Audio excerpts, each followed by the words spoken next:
नमस्कार, मैं अमित कुमार आप सबका भारत मौसम विज्ञान विभाग की दैनिक मौसम परिचर्चा में स्वागत करता हूं। इस वीडियो में हम देखेंगे पिछले 24 घंटे के दौरान कैसा मौसम रहा है और आने वाले 7 दिनों के दौरान कैसा मौसम रहने की संभावनाएं हैं। अगर हम इस वीडियो के हाइलाइट्स की बात करें तो आप देख पा रहे हैं अपनी स्क्रीन पे कि एक पश्चिमी विक्षोभ अभी नॉर्थ वेस्ट इंडिया को इम्पैक्ट कर रहा है और इसके आज यानी 13 जून को भी इम्पैक्ट करते रहने की संभावनाएं बनी हुई है और इसके प्रभाव में 50 से 60 किलोमीटर की रफ्तार से तेज हवाएं यहां चल सकती है थंडरस्टॉर्म्स में। हीट वेव कंडीशंस मध्य महाराष्ट्र और मराठवाड़ा में अगले 2 दिनों के लिए बनी रहेंगी। अब अगर हम पिछले 24 घंटे के दौरान दर्ज किए गए मौसम की बात करें तो आप जैसा कि अपनी स्क्रीन पे देख पा रहे हैं कि बहुत भारी वर्षा यानी 12 से 20 सेंटीमीटर की वर्षा हमें असम और साउथ इंटीरियर कर्नाटका में एक आध जगह पे देखने को मिली है। साथ ही भारी वर्षा जो कि 7 सेंटीमीटर से 11 सेंटीमीटर के बीच की वर्षा है, ये हमें हिमाचल प्रदेश, कोस्टल आंध्र प्रदेश, रायलसीमा, तेलंगाना, केरला और तमिलनाडु और मणिपुर के ऊपर देखने को मिली है। थंडरस्टॉर्म्स जिसमें गस्टी विंड 60 से 95 किलोमीटर प्रति घंटे की रफ्तार से गस्टी विंड्स चली होंगी, वो हमें मराठवाड़ा, मध्य प्रदेश, पंजाब, हरियाणा, हिमाचल प्रदेश, वेस्ट उत्तर प्रदेश से मिली है। और साथ ही थंडरस्टॉर्म्स की वो रिपोर्ट है जिनमें गस्टी विंड्स 40 से 60 किलोमीटर प्रति घंटे की रफ्तार से चली हैं, वो ईस्ट उत्तर प्रदेश, विदर्भ, छत्तीसगढ़, कच्छ, गुजरात, उड़ीसा, मध्य महाराष्ट्र, अंडमान निकोबार आइलैंड, ईस्ट राजस्थान, कोंकण, गोवा और वेस्ट राजस्थान से प्राप्त हुई हैं। हमारे पास ओलावृष्टि की भी रिपोर्ट्स ईस्ट राजस्थान से आई हैं और साथ ही विदर्भा के ऊपर हीट वेव की भी रिपोर्ट्स हमें प्राप्त हुई हैं। दक्षिण पश्चिम मानसून की स्थिति के बारे में अब हम देखते हैं तो जैसा कि हमने आपको कल बताया था, आज भी दक्षिण पश्चिम मानसून की जो उत्तरी रेखा है वो हरनई, सोलापुर, हैदराबाद, भद्राद्री, कोटागुडेम, कलिंगपट्टनम, पारादीप, बारीपाड़ा, पुरुलिया, धनबाद और मुजफ्फरपुर से होती हुई गुजर रही है।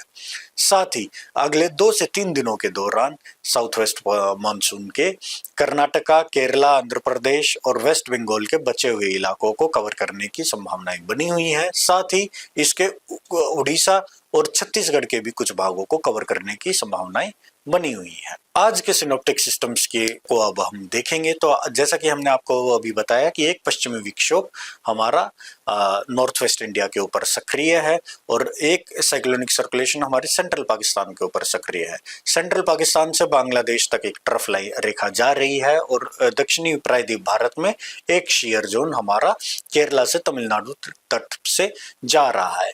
इन सभी सिस्टम्स के प्रभाव में अब हम आने वाले 24 घंटे की चेतावनियों की बात करें तो आप देख पाएंगे कि पश्चिमी विक्षोभ के कारण समूचे ही नॉर्थ वेस्ट इंडिया और ईस्ट इंडिया के ऊपर हमने थंडरस्टॉर्म की वार्निंग जारी की है, जिसमें राजस्थान के ऊपर थंडर स्क्वाल और डस्ट स्टॉर्म की भी वार्निंग जारी की है। भारी वर्षा की चेतावनियों की बात की जाए तो आज ईस्ट उत्तर प्रदेश, बिहार में भारी वर्षा की चेतावनियां जारी की हैं। साथ ही असम, मेघालय और नागालैंड, मणिपुर, त्रिपुरा, मिजोरम में भी भारी वर्षा की चेतावनियां जारी की गई है। प्रायद्वीप भारत की बात की जाए तो Orissa, Telangana, coastal Andhra Pradesh, coastal Karnataka, south interior Karnataka, Kerala और तमिलनाडु में भी आज भारी वर्षा का अलर्ट जारी किया गया है।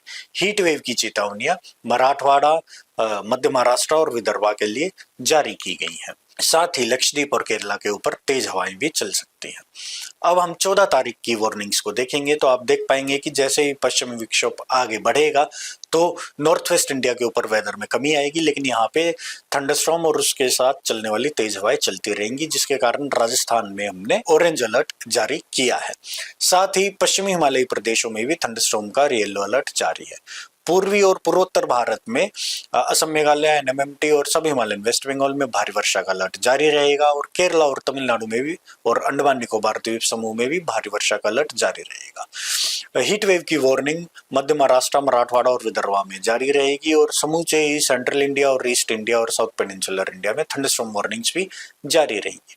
15 जून की चेतावनियों को अब हम देखें तो आप देख पाएंगे कि समूचे ही पूर्वोत्तर भारत में भारी वर्षा की चेतावनियां जारी की गई हैं। साथ ही सब हिमालयन वेस्ट बंगाल में भी भारी वर्षा की चेतावनियां जारी की गई हैं। इसके अलावा भारी वर्षा की चेतावनियां कहीं और जारी नहीं की गई हैं, लेकिन आप देख पाएंगे कि हीट वेव का अलर्ट विदर्भा में और हॉट एंड ह्यूमिड का अलर्ट कोंकण, गोवा और कोस्टल आंध्र प्रदेश में जारी किया गया है और समूचे ही पूर्वी भारत के लिए और पूर्वी प्रायद्वीप भारत के लिए, साथ ही पश्चिम भारत में राजस्थान और मध्य प्रदेश के लिए थंडरस्टॉर्म की भी चेतावनियां जारी की गई हैं। 16 जून की चेतावनियों को देखें तो भारी वर्षा का अलर्ट असम, मेघालय, सब हिमालयन वेस्ट बंगाल और अरुणाचल प्रदेश के लिए जारी किया गया है। थंडरस्टॉर्म की वार्निंग्स आप देख सकते हैं समूचे पूर्वी भारत, मध्य भारत और पूर्वी प्रायद्वीप भारत के लिए जारी रहेंगी। 17 जून की वार्निंग्स की बात की जाए तो कमोवश भारी वर्षा का अलर्ट असम, मेघालय, अरुणाचल प्रदेश और सब हिमालयन वेस्ट बंगाल में जारी रहेगा और पूर्वी प्रायद्वीप भारत और पूर्वी भारत में थंडरस्टॉर्म की भी वार्निंग्स जारी रहेंगी, साथ ही राजस्थान में भी। 18 जून की वार्निंग्स की अब बात करें तो 18 जून को भी हमारी पूर्वोत्तर भारत में असम, मेघालय, अरुणाचल प्रदेश और सब हिमालयन वेस्ट बंगाल में भारी वर्षा का दौर जारी रहेगा और थंडरस्टॉर्म वार्निंग्स राजस्थान, झारखंड और बंगाल में जारी रहेंगी। 19 जून की चेतावनियों को अब हम देखें तो 19 जून को भारी वर्षा की चेतावनियां असम, मेघालय और अरुणाचल प्रदेश में जारी रहेंगी और मेघ गर्जन और वज्रपात की चेतावनियां बिहार, झारखंड, बंगाल और राजस्थान में अंडमान निकोबार द्वीप समूह के साथ जारी रहेंगी। अब हम अगले 7 दिनों के दौरान होने वाले मैक्सिमम टेम्परेचर के पूर्वानुमान की बात करेंगे तो नॉर्थ वेस्ट इंडिया के ऊपर 17 तारीख तक अधिकतम तापमान 4 से 6 डिग्री सेल्सियस बढ़ सकता है, उसके बाद इसमें कोई खास परिवर्तन होगा नहीं। सेंट्रल इंडिया में इसके 2 से 3 डिग्री सेल्सियस 19 तारीख तक बढ़ने की संभावनाएं बनी हुई है। बचे हुए भूभाग में मैक्सिमम टेम्परेचर्स में कोई खास परिवर्तन होने की संभावना नहीं है। आप सब हमारे मौसम की वेबसाइट, मौसम की ऐप और हमारे विभिन्न सोशल मीडिया हैंडल्स पे फॉलो कर सकते हैं और मौसम की नवीनतम जानकारियां प्राप्त कर सकते हैं। नमस्कार, जय हिंद।